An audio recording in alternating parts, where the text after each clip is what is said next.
एक बार ये देखना बहुत जरूरी होगा कि कैसे कनाडा को लेके इस बार ट्रंप का रुख क्या होता है। जिस तरह से कनाडा को लेके भारत के संबंध एकदम निचले स्तर पर चले गए, अब ये देखना होगा कि उसमें ट्रंप क्या भूमिका निभाते हैं। क्या भारत और कनाडा के संबंधों को नॉर्मलाइज करने के लिए बड़ी भूमिका निभाते हैं?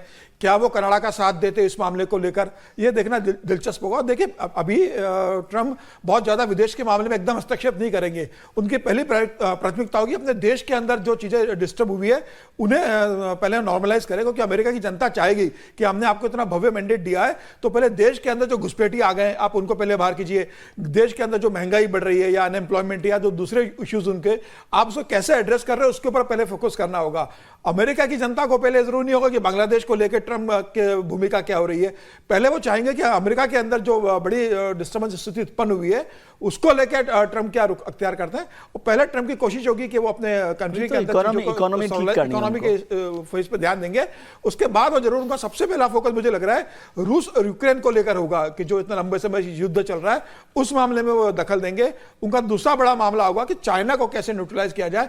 जिस तरीके से चाइना का पूरे दुनिया में दादागिरी एक बनी हुई इकोनॉमी के एंड पे, उस पर चाइना को कैसे किया जाए। और चाइना जिस तरीके से ताइवान को लेकर एक दबाव बना रहा था, मुझे लग रहा है उस पर लेकर वो ध्यान देने की ज्यादा कोशिश करेंगे और पहले अपने एंड पे इकोनॉमी को मजबूत करेंगे। क्योंकि अब मुझे लग रहा है कि रिपब्लिकन को लग रहा होगा कि जिस तरीके से उन्हें मैंडेट मिला है, 4 साल बाद ये बना रहे, फिर से रिपब्लिकन जीत कर आए, तो वो उस दिशा के अंदर पहले ज्यादा कोशिश करेंगे। जो बात अभी विजय जी कह रहे थे, हर्षवर्धन जी, उसको आगे बढ़ाना चाहते हैं। इस अमेरिकी इलेक्शन के सबक भारत के लिए क्या है? देखिए, सबसे पहले तो ये कि मुझे लगता है प्रधानमंत्री नरेंद्र मोदी की उस पोस्ट पर थोड़ा गंभीरता से बात करनी चाहिए। कहने को वो सिर्फ 4 चित्र हैं, लेकिन बड़े गंभीर चित्र हैं। वो जाहिर है 2019 के चित्र हैं, लेकिन उसमें जो तीसरा चित्र है वो है हाउडी मोदी एनर्जी स्टेडियम का चित्र।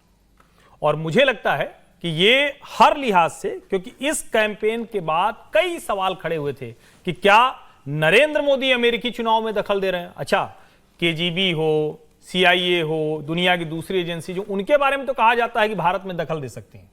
बहुत सी किताबें हैं जिसमें कहा जाता है कि इंदिरा जी के समय में तो कब कौन KGB का एजेंट कहां टकरा जाएगा लुटियन दिल्ली में, इसका कोई भरोसा नहीं। एक बड़ी शानदार पुस्तक है, उसमें तो बाकायदा जिक्र है कि कैसे कैसे देसाई सरकार पर CIA को लेकर बहुत चर्चा होती है। लेकिन भारत का प्रधानमंत्री वहां इस तरह से इन्फ्लुएंशियल हो जाएगा, इसकी कल्पना किसी ने नहीं की थी। डोनाल्ड ट्रंप चुनाव नहीं जीत पाए थे, लेकिन उसके बावजूद उस चित्र को नरेंद्र मोदी अपने इस शुभकामना संदेश में करते हैं।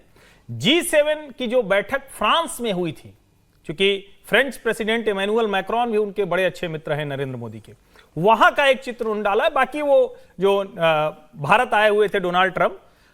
अब सवाल यह है कि इन रिश्तों को जैसे हम देखते हैं, यानी हर देश में जो रेडिकल इस्लामिक फोर्सेज वोक और लेफ्ट लिबरल के साथ मिलकर एक जो गठजोड़ चलाती हैं, जिसको हम जॉर्ज सोरोस के म्यूनिख ग्लोबल सिक्योरिटी कॉन्फ्रेंस 2021, उसमें जो जॉर्ज सोरोस ने कहा था कि भारत एक ऐसा देश है जहां डेमोक्रेसी है नहीं, नाम लेकर कहा था म्यूनिख ग्लोबल कॉन्फ्रेंस में, वो बड़ा इंपॉर्टेंट है।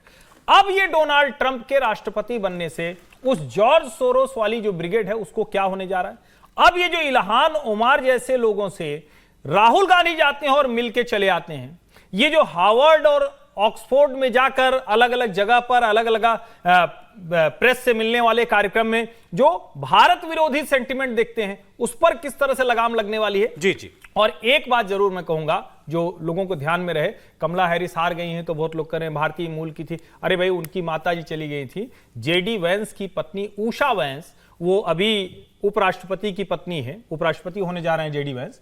और JD वैंस ने कहा कि उषा की वजह से और हिंदू धर्म की वजह से मुझे लगा कि हां, अपने धर्म यानी क्रिश्चियनिटी, उसका भी सम्मान करना चाहिए। तो भारत वहां बहुत मजबूत है, समोसा कॉकस स्ट्रांग है।